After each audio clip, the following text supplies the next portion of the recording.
do Léo Jardim, que você disse que eu estava nervoso. Deixa eu explicar uma coisa aqui, Rei. Não. Existem algumas informações desencontradas nesse cenário. Eu até usei hoje uma comparação. Compra ele, Botinho. Botinho tá na hora de pegar o Léo Jardim. Daqui a pouco a gente tira o Bruno Spindel de vocês. Quero falar nada, não.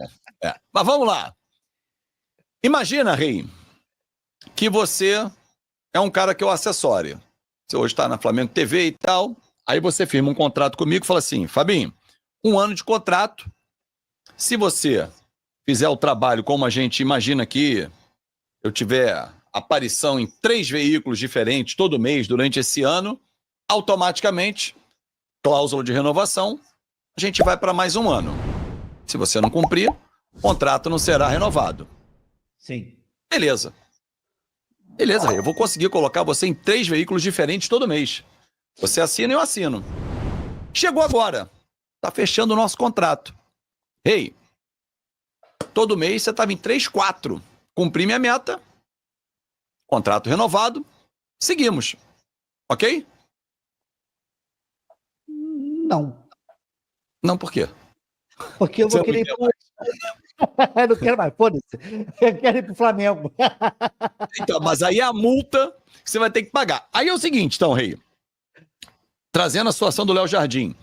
Quando ele assinou o contrato de 3 anos, e aí foi a antiga gestão que protegeu o Vasco até nessa questão, fez o seguinte, 3 anos, mais 1. O Léo Jardim vinha da França, onde ele queria voltar a ter reconhecimento no Brasil, tinha jogado no Grêmio e tal. E aí, fez esse contrato e estabeleceu metas. Cara, e para o Léo Jardim, a meta é muito baixa. Por quê? Indica o seguinte, se ele jogar 50% dos jogos na temporada, o contrato automaticamente será renovado. Claro que ele confiou nele, ele sabe que é um cara que joga, não dá migué, dificilmente machuca, suspenso. Ele jogou o Brasileiro do ano passado, todo o segundo turno com 2 amarelos. Então, cara, é meta que ele falou assim, vou cumprir, mole. Quem vai se dar mal é o Vasco, porque eu vou ficar. Ele confiou no taco dele. Foi lá e pá, assinou. Só que ao longo dos 3 anos, 23, 24 e agora 25, ele se valorizou. Que ele tá indo bem, é um dos melhores goleiros do Brasil.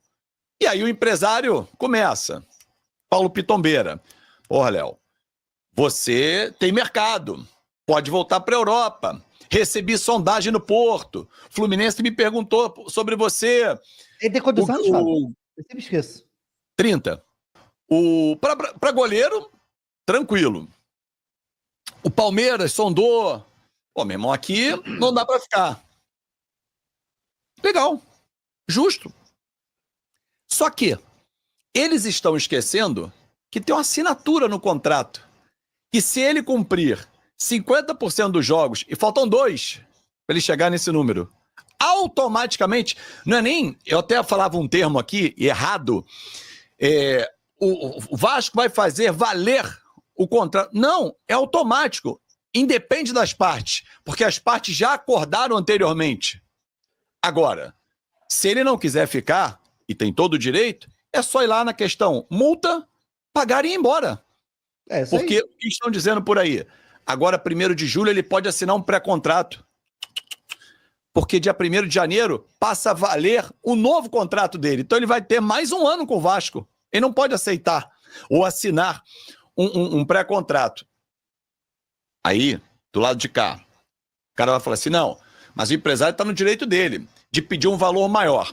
O Vasco, desde dezembro, já procurou o empresário dele, o próprio Léo Jardim, falou, vamos refazer o contrato? Você ganha 480 mil. Vamos pular para 600? Não. Pular para 700? Não. Aí começa. Puxa daqui, puxa dali. Normal. Mais 3 anos de contrato, mais uma renovação se alcançar metas. Aí daqui, dali e tal. E o Vasco chegou, até onde disse o Amodeu, segunda-feira, no teto.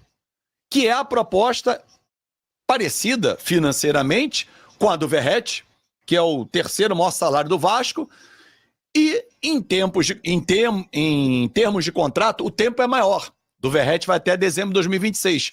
O dele passaria a ser 26, 27, 28, com a possibilidade de ir para 29. Ou 4 mais 1, até 29, indo até 30. Ah, mas ele quer 1,5 milhão. Ô, meu irmão, qual é o goleiro que ganha 1,5 milhão no Brasil, Rei? Você sabe? Não faço a menor ideia. Eu não sei. No Brasil, um goleiro que ganha 1,5 milhão. Ah, mas esse é o salário do Coutinho, que é perto disso. Mas digamos que seja esse. Mas são pessoas diferentes, valores diferentes, né? Ele resolve. E não é mentira também, né? Não, perfeito. Salvou deveras o Vasco. Perfeito. Mas aí o Vasco tem no seu orçamento a seguinte situação, cara, não vou chegar. Até porque, a gente daqui a pouco fala do Coutinho, o Coutinho pode não ficar no Vasco. Justamente por conta do salário. Então, assim, ele querer ir embora, ou achar que o time do Vasco não vai levar ele a conquistas, querer ganhar mais, tudo é lícito e é do jogo. Exatamente. O que não é correto, e o torcedor tem que saber, é que ele pode assinar um pré-contrato com qualquer outro clube e o Vasco ficar chupando o dedo. Isso aqui não vai acontecer, porque daqui a 2 jogos, e ele vai jogar, ele completa a meta. E acabou. Ô, Fábio, a gente conversou. Então, cara, eu acho que é normal, assim, não tem ninguém errado nessa história. O Vasco não tá errado, não. O Léo Jardim não tá errado. É isso. Faz parte da negociação. Agora, que o Léo Jardim tem mercado, tem. O Léo Jardim é um baita goleiro. Claro que tem. Se o Léo Jardim, se o Pitombeira, que é o empresário também jogador de Flamengo, né? O Pitombeira ele tem vários jogadores. Então, aí, ó. Olha, aí, ó. Ô, Boto! Enfim. Se for no mercado, consegue um valor melhor pro menino Léo Jardim, que é um baita goleiro, tá? Eu sempre falo que é um baita goleiro. Agora, a minha única dúvida é o salário. Ele vai ter que pagar a multa pro Vasco para sair. Quanto é a multa do Léo Jardim? Eu não tenho esse valor, mas com certeza ela não é abaixo de 20, 30 milhões de reais. Duvido. Pô, Fábio, eu vou te falar uma coisa. Da parte do Flamengo aqui, 20, 30 milhões de reais pelo Léo Jardim, eu pagaria fácil. Para ser reserva do Rossi? Pagaria fácil, mas muito fácil. Eu tô citando um valor que eu não tenho convicção. Pode ser que seja mais. Então, mas a minha única dúvida é o seguinte, porque geralmente o contrato de renovação tem aquela cláusula de se eu não quiser, eu tenho que avisar um tempo antes. Por exemplo, se o Vasco não quiser, ele tem que avisar o jogador um tempo antes. Tem uma renovação automática, mas exige, geralmente, não sei se é o caso do Léo Jardim, geralmente existe uma cláusula que um determinado, tipo, 2 meses antes, ele tem que comunicar que não vai querer renovação. Porque ele tem esse direito, entendeu? Aí eu não sei se é o caso também do Léo Jardim. Não é o caso, porque ele assinou um termo em que... Ó, eu vou me pegar de exemplo. Não, ele pode assinar um termo, mas não, então, essa renovação automática é assinado lá no início. Sim. Contrato. Então, mas aí pode ter uma cláusula, que eu não sei, tá? Eu tô botando pra discussão, não sei. Duvido que tenha. Não, duvido que não tenha. Não, claro que faz, cara. Não, olha só, Rei. Num contrato como esse, não é só, vou me manifestar 30 dias antes que eu não quero ficar. Não, é dinheiro. Vinheta rodada, o tempo que você teve de se inscrever no canal. O meu muito obrigado. Faço aqui um apelo. Você sabe fazer uma vinheta bacana para eu trocar? Essa não tá legal. Ela é uma vinheta de quando eu falava sobre assuntos genéricos. Preciso de uma mais identificada com o Vasco da Gama. Se você souber fazer, manda uma mensagem no meu Instagram, pelo direct. Beleza? Sem perda de tempo, com a ajuda do assessor de imprensa do CSA, muito obrigado ao Oscar de Mello, o técnico Igor Magalhães falou sobre o confronto com o Vasco, exclusivo aqui pro canal. Professor Igor, o sorteio da Copa do Brasil nas oitavas de final, o Vasco é adversário do CSA. Como é que o senhor projeta esse confronto, o adversário e o fato desse jogo acontecer, ou pelo menos o primeiro dele, praticamente daqui a 2 meses, só no final de julho, professor? Primeiro feliz, por estar participando dessa fase da Copa do Brasil.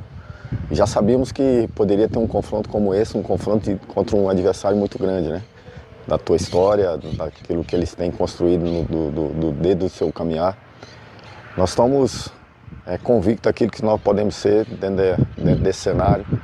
É lógico que nós vamos respeitar muito o adversário também é o favorito, né? Mas nós vamos tentar fazer sempre o nosso melhor para que a gente consiga, primeiro, com esse confronto em casa, gerar alguma possibilidade, alguma vantagem para nos dar a possibilidade de fazer o segundo jogo buscando algo que a gente possa, na frente aí, comemorar algo especial para o clube. Professor, o jogo é praticamente daqui a 2 meses, né? O CSA está trazendo alguns reforços. Projeta uma equipe ainda mais forte, ainda mais encorpada para o final de julho, começo de agosto? É o nosso intuito. Nós também sabemos que o adversário também vai estar assim, né?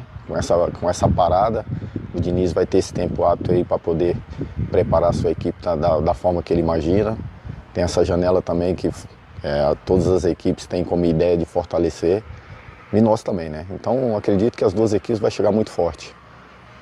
Mas como eu disse antes, né? Essa Copa do Brasil, ela é uma competição muito especial e nós jogando em casa nós vamos ter que criar uma possibilidade de chegar vivo para esse último duelo em São Januário, né? Então nosso intuito é esse, respeitamos mais uma vez dizendo muito o adversário, mas nós vamos fazer de tudo que nos cabe para conseguir tentar passar para a última fase. Bom, né, a gente ouvir, né, conhecer o próximo adversário do Vasco na Copa do Brasil, será o CSA, primeiro jogo lá no Rei Pelé e a segunda partida em São Januário. Há que se ter respeito pelo CSA, embora seja um time da Série C, eliminou o Grêmio na Copa do Brasil, ganhando de 3-2 em Maceió e empatando em 0-0 em Porto Alegre. É bom lembrar que o Vasco já foi eliminado pelo CSA em uma Copa do Brasil, uma das maiores zebras da Copa do Brasil. CSA em São Januário venceu por 1-0 e eliminou o Vasco da competição. Hoje, o Sub-17 do Vasco, Campeonato Brasileiro, venceu mais uma. Desta vez bateu o Juventude pelo placar de 3-1. O Vasco faz uma boa campanha no Brasileirão Sub-17. São 4 jogos, por enquanto.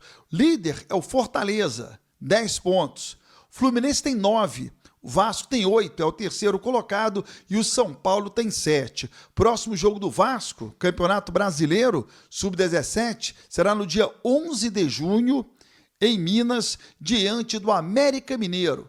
Boa sorte aí para nossa garotada. A base do Vasco é sempre muito forte, né? E precisa ser olhada com mais carinho.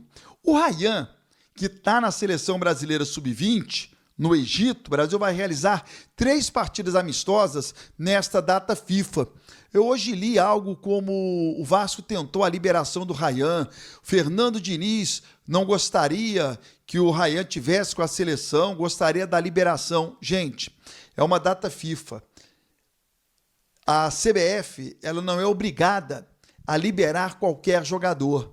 Está no período da data FIFA, não tem jeito. É exatamente por isso que não tem jogos neste período. Exatamente para que o atleta possa estar disponível à seleção brasileira. A questão do Rayhan, ela é uma questão importante para o Vasco, que pensa em vender o Rayhan. Então o Rayhan na seleção brasileira é uma vitrine importante, são números importantes para que o Vasco possa apresentar, que os empresários do Rayhan possam apresentar para que o Rayhan possa ser vendido. Não é um desejo meu que ele precisa ser vendido, que eu quero que ele seja vendido, está no orçamento do Vasco. Desde o ano passado, inclusive, a ideia do Vasco era ter vendido o Rayhan no ano passado. E o Vasco acabou não vendendo. Talvez agora ele esteja até mais valorizado do que o ano passado, porque hoje ele é titular do Vasco, fazendo inclusive alguns gols. Então ele precisa estar na seleção brasileira sub-20 para ser um atleta ainda mais valorizado. São 3 amistosos que a seleção brasileira fará no Egito e o Rayhan está lá com a seleção brasileira sub-20. No CT Moacir Barbosa, Fernando Diniz vem trabalhando o time para o jogo do dia 12, diante do São Paulo, aproveitando para observar alguns jogadores da categoria sub-20, jogadores que estão performando com o time do Vasco no Campeonato Brasileiro sub-20. jogadores importantes. GB, Felipe Gabriel, quero falar mais sobre ele já já, goleiro. Paulinho Silva, Lincoln, Elder, Zucarello e o Ramon Rick. Esses atletas estão treinando no time de cima, com o Fernando Diniz. Por que eu abri um parêntese aqui para o Felipe Gabriel, que é um goleiraço, sub-20, e que precisa já ter mais experiência no time de cima. Como eu não vejo muito futuro para o Léo Jardim no Vasco, é uma possibilidade já começar aos poucos a colocar o promissor goleiro Felipe Gabriel, que em breve poderá ser titular no time do Vasco. E outra coisa, Léo Jardim, se o Vasco tem 1 milhão por mês para pagar ao Léo Jardim, eu prefiro liberar o Léo Jardim, coloque lá um outro goleiro, pegue 1 milhão e contrate 2 jogadores de linha, pagando 500 mil para cada um. Acho que o Vasco faz melhor. Se inscreva no canal, ative as notificações e até o próximo vídeo. Salve, torcedor do Vasco, sejam bem-vindos ao canal Jornal do Vasco, todos os dias conteúdo exclusivo do Vasco pra vocês. Antes de mais nada, deixa seu like, se inscreve no canal, ativa o sino das notificações, assim você não perde nenhuma notícia do Vasco da Gama. Léo Jardim tá enrolando o Vasco pra renovar o seu contrato, mas segundo uma cláusula no contrato, há sim uma renovação automática que obriga o jogador aí a seguir no Vasco da Gama por mais uma temporada, mas não sabemos se é a vontade realmente do jogador em permanecer na colina. Deixa a sua opinião, deixa seu comentário. Deus abençoe cada um de vocês. Tamo junto, forte abraço e vamos Vasco!